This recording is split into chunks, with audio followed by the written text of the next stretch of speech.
નમસ્કાર વિદ્યાર્થી મિત્રો, કેમ છો? આજે આપણે સામાજિક વિજ્ઞાન વિષયમાં આગળ શીખવાના છે. તો બાળકો, પાઠ 6 અંગ્રેજ શાસનની ભારત પર અસર. આજના વિષય વસ્તુના મુદ્દા છે અંગ્રેજ શાસન સમયે ખેડૂતો અને ખેતી, તેમજ એમાં આપણે જોઈશું કોર્નવોલિસ, જેની કાયમી જમાબંધી પદ્ધતિ એ શીખવાના છે. તો ચાલો બાળકો, પાઠની શરૂઆત કરીએ. વિદ્યાર્થી મિત્રો, આપણે પાઠની આગળ શરૂઆત કરીએ એ પહેલાં જે આપણે ગયા તાસમાં શીખી ગયેલા એકવાર ઝડપથી યાદ કરી લઈએ. બાળકો, આપણે ગયા તાસની અંદર શીખ્યા હતા કે ભારત તેની સમૃદ્ધિને લઈને દેશ વિદેશમાં ખૂબ પ્રખ્યાત હતો. પ્રાચીન સમયથી ભારત સાથે વેપાર કરીને કેટલાય દેશો ધનવાન બન્યા હતા. તો પ્રાચીન સમયમાં ભારત સાથે વેપાર એ શરૂઆતમાં જમીન માર્ગે થતો હતો, અને જ્યારે જમીન માર્ગે વેપાર બંધ થયો ત્યારે જળમાર્ગે વેપાર થતો હતો. તો તે સમયે ભારત દેશ એ સોને કી ચિડિયા તરીકે ઓળખાતો. તે વખતે ભારત સાંસ્કૃતિક રીતે, પ્રાકૃતિક રીતે અને આર્થિક રીતે સભર હતો. તો તે વખતે ભારતની સમૃદ્ધિ જોઈને દેશ વિદેશના લોકો વેપાર અર્થે ભારતમાં આવતા.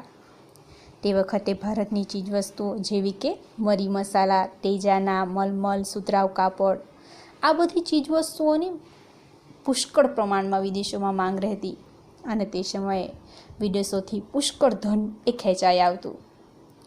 તો તે સમયે વેપાર કરીને વિદેશી વેપારીઓ ધનવાન બનતા.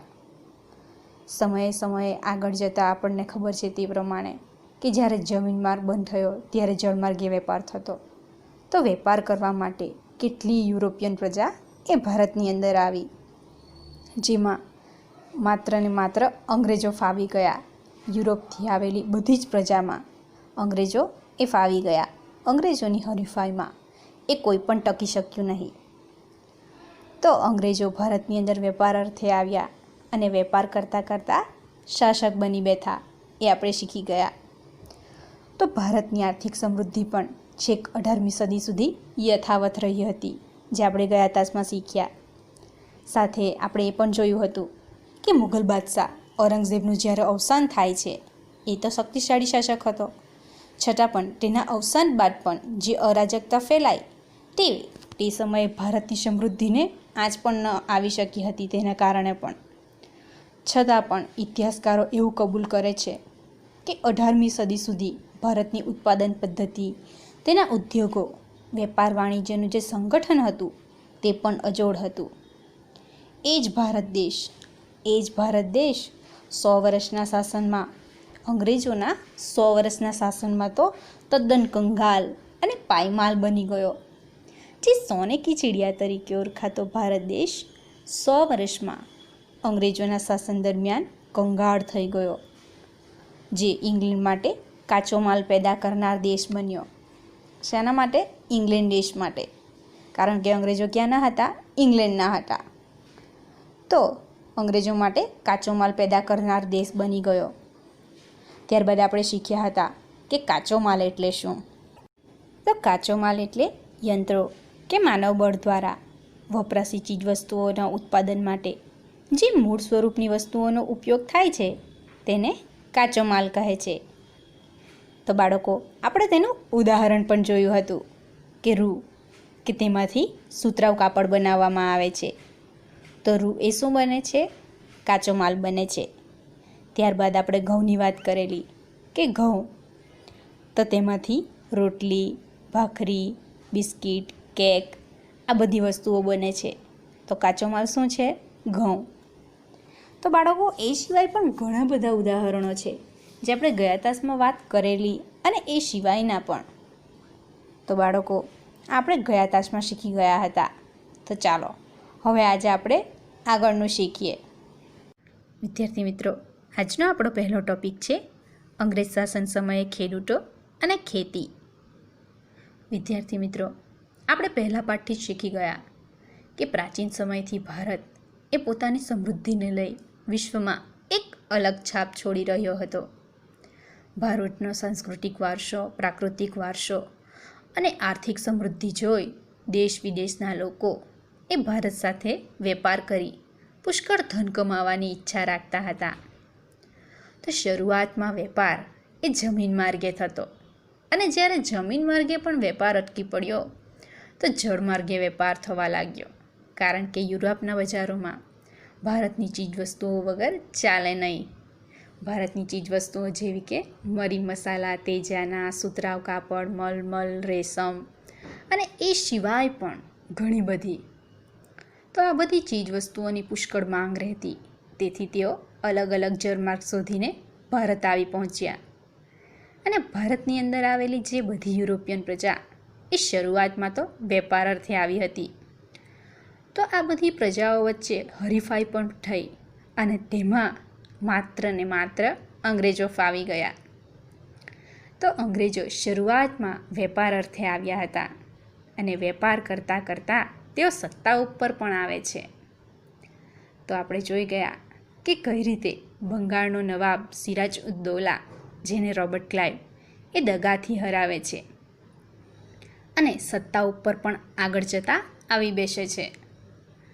તો પ્લાસીના યુદ્ધ પછી અંગ્રેજોને એ 24 પરગણાની જાગીર પ્રાપ્ત થઈ હતી, અને બંગાળથી શરૂઆત થઈ હતી સત્તાની. તો બાળકો, આપણે એ બધું શીખી ગયા છે. પાઠ 4માં પણ આપણે જોઈ ગયા કે ભારતમાં અલગ અલગ ગવર્નર જનરલો આવે છે, અને અલગ અલગ નીતિઓ વાપરીને કેટલાય દેશી શાસકોના શાસન એ અંગ્રેજ શાસન સાથે જોડી દે છે. એ આપણે બધું જ શીખી ગયા.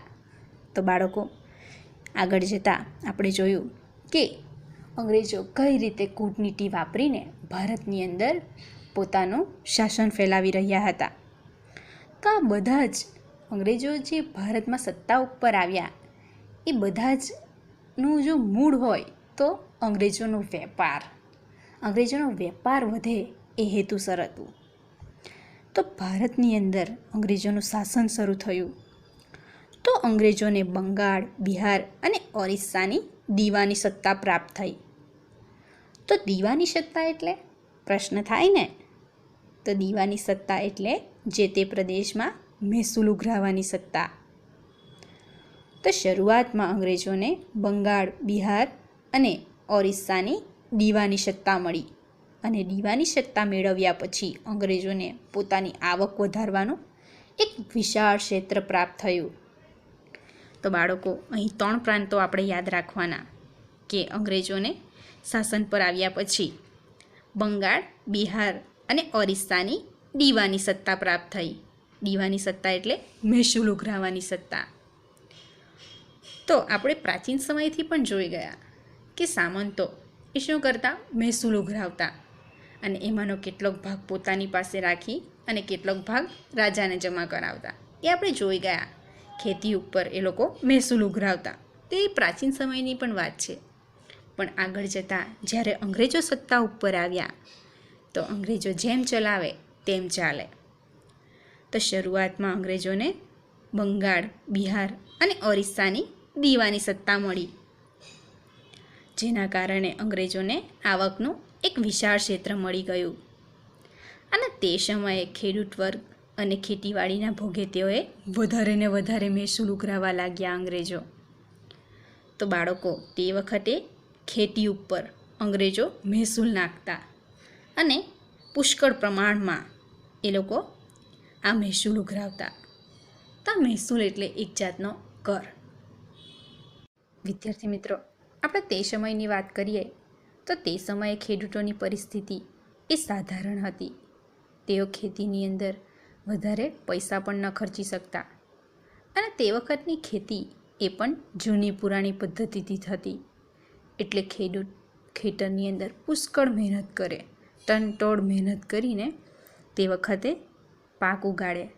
અને તે વખતે પાક પણ એ વરસાદ આધારિત હતો, એટલે કે વરસાદ પડે તો ખેડૂત પાક લઈ શકતો.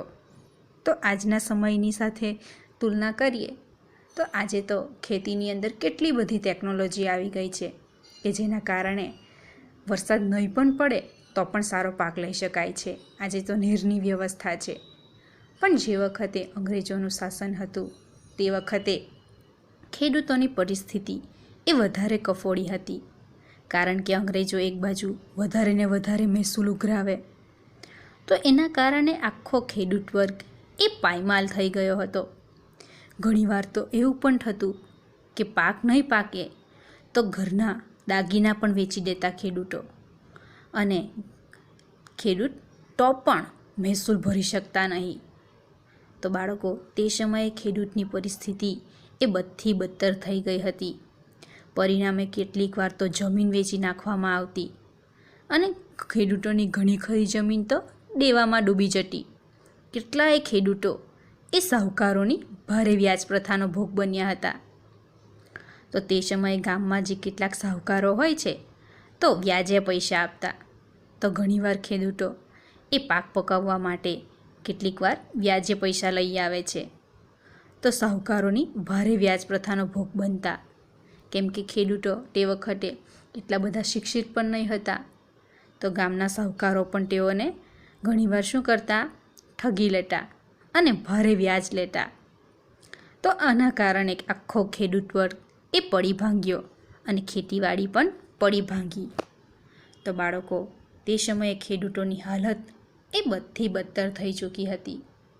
વિદ્યાર્થી મિત્રો, આમ આગળ ખેડૂતો તો બરબાદ થયા, ખેતીવાડી પણ પડી ભાંગી અને અધૂરામાં પૂરું બંગાળામાં તે વખતે ઈસવીસન 1770માં બંગાળામાં દારૂણ દુષ્કાળ પડ્યો. તે વખતે વરસાદ નહીં વરસવાને કારણે ખેતીનો પાક નહીં લઈ શકાયો, જેના કારણે અનાજની તંગી થઈ ગઈ, ભૂખમરાની સ્થિતિ આવી ગઈ. તે વખતે અંગ્રેજ સરકારે પણ કોઈ પણ પ્રકારના પગલાં નહીં લીધા અને તે વખતે લોકો ખોરાક માટે વલખા મારવા લાગ્યા, પાણી માટે વલખા મારવા લાગ્યા અને લાખો લોકો મૃત્યુ પામ્યા. કેટલાય પશુઓનો ભોગ લેવાયો.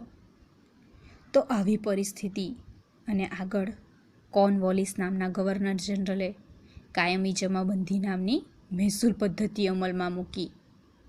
બાળકો, તમે અહીં ચિત્ર જોઈ શકો છો.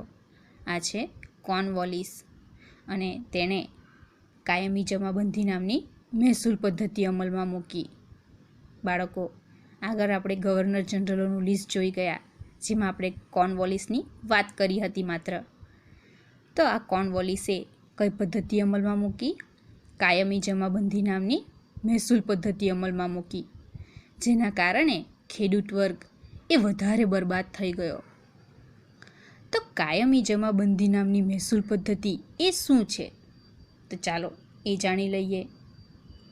તો તે સમયે આ કાયમી જમાબંધી નામની મહેસૂલ પદ્ધતિ અમલમાં મૂકી તો એ હતી, કંપનીએ દર વર્ષ માટે જમીનની મહેસૂલ પદ્ધતિ નક્કી કરી. તો કંપનીને અમુક પ્રમાણમાં નક્કી મહેસૂલ એ મળવું જ જોઈએ. એટલે કંપનીએ દર વર્ષ માટે જમીનની મહેસૂલ પદ્ધતિ નક્કી કરી. જમીનના કાયમી હક્કો એ જમીનદારોને આપવામાં આવતા. એટલે કે કંપનીને પોતાની આવક નિશ્ચિત બનાવી પોતાને પડખે ઊભો રહે એવો જમીનદાર વર્ગ ઊભો કર્યો. તો બાળકો, આ જમીનના બધા જ હક, કાયમી હક એ કોને આપવામાં આવ્યા? જમીનદારોને. કારણ કે હવે તો અંગ્રેજોનું શાસન હતું, એટલે જમીનના બધા જ હક્કો એ કોને આપવામાં આવ્યા? ગામનો જે જમીનદાર હોય તો એ જમીનદારોને આપવામાં આવ્યા. કે જેની પાસે પુષ્કળ પ્રમાણમાં જમીન હોય તો તેને જમીનદાર કહેવાય. તો જમીનના બધા જ હક એટલે કે જમીનના કાયમી હક, હંમેશા માટેના હક એ જમીનદારોને આપવામાં આવતા. જેના કારણે શું થતું કે કંપનીને પોતાની એક નિશ્ચિત રકમ એ મળી રહે એ માટેનો એક વર્ગ ઊભો થઈ ગયો કે જમીનદારો પાસેથી અંગ્રેજો એ અમુક પ્રમાણનું નિશ્ચિત મહેસૂલ ઉઘરાવી જ લે. તો હવે જમીનદાર પાસેથી આ અંગ્રેજો મહેસૂલ લે તો આ જમીનદારો એ કોની પાસેથી મહેસૂલ લેશે? ખેડૂતો પાસેથી. તો જમીનદારો એ ખેડૂતોને જમીન ખેડવા માટે આપે છે. તો ખેડૂત બિચારો એક તો એની પરિસ્થિતિ ન હોય તો દેવા કરીને તે ખેતી કરે અને કેટલીક વાર ખેતીનો પાક નથી પાકતો તો એ વધારે ને વધારે દેવામાં પડતો જાય અને અંતે તેની જમીન પણ ચાલી જાય. તો બાળકો, અહીં ખેડૂતની પરિસ્થિતિ તદ્દન જ વિકટ થઈ ગઈ. તો જમીનના બધા જ હક્કો એ કોને અપાયા? જમીનદારોને. અને કંપનીએ પોતાની આવક નિશ્ચિત બનાવી પોતાની પડખે એક જમીનદાર વર્ગ ઊભો કર્યો. સાંભે પાછો ખેડૂત તનતોડ મહેનત કરે, ટાઢ તડખો વેઠીને જમીન ખેડીને પાક પેદા કરે, છતાં પણ તેનું શોષણ થતું. અને તે વખતે ખેડૂત પણ એટલો ભણેલો તો હતો જ નહીં, અભણ હતો. તો ખેડૂતને કેટલીક વાર આ જમીનદારો પણ એ શું કરે છે, ઠગી જાય છે. અને આમાં ખેડૂતની પેઢી એ પેઢી ગુલામી કરતી જાય છે, છતાં પણ તેનું દેવું નથી વળતું. તો બાળકો, અહીં આપણે જોયું કે અંગ્રેજ શાસન સમયે ખેડૂતો અને ખેતી એ કેવી રીતે પડી ભાંગી. ખેડૂતોની પરિસ્થિતિ કેટલી વિકટ થઈ ગઈ. એક સમયનો તો રાજા, ખેતરનો રાજા એ ખેડૂત હતો. તો એવી પરિસ્થિતિ આજે આવીને ઊભી રહી ગઈ કે તે કંગાળ થઈ ગયો. તો બાળકો, અંગ્રેજોનું શાસન આવ્યું અને અંગ્રેજો આ રીતે ખેડૂતો પાસેથી કડકાઈપૂર્વક જે મહેસૂલ ઉઘરાવે છે એમાં ખેડૂત બરબાદ થઈ ગયો. તો આ કોર્નવોલિસની કાયમી જમાબંધી નામની મહેસૂલ પદ્ધતિ, તો એ શું છે કે કંપનીએ દર વર્ષ માટે જમીનની મહેસૂલ નક્કી કરી. જમીનના કાયમી હક કોને આપવામાં આવ્યા? જમીનદારને. અને એના કારણે કંપનીએ પોતાની આવક કેવી બનાવી દીધી? નિશ્ચિત બનાવી દીધી. તેને પોતાની પડખે ઊભો રહે એવો કયો વર્ગ ઊભો કર્યો? જમીનદાર વર્ગ ઊભો કરી દીધો. અને સામે પક્ષે બિચારો ખેડૂત તનતોડ મહેનત કરે, ટાઢ તડકો વેઠે, છતાં પણ તેને નિરાશા જ હાથ લાગતી. તો આ રીતે તે સમયે ખેડૂત એ બરબાદ થઈ ગયો. બાળકો, આજે આપણે જે શીખ્યા એમાં તમને ખૂબ મજા આવી હશે. તો આજે આપણે અહીં સુધી રાખીએ અને હવે પછીના તાસમાં જ્યારે આપણે મળીશું ત્યારે આપણે આગળનું શીખીશું. આજે આપણે અહીં સુધી રાખીએ.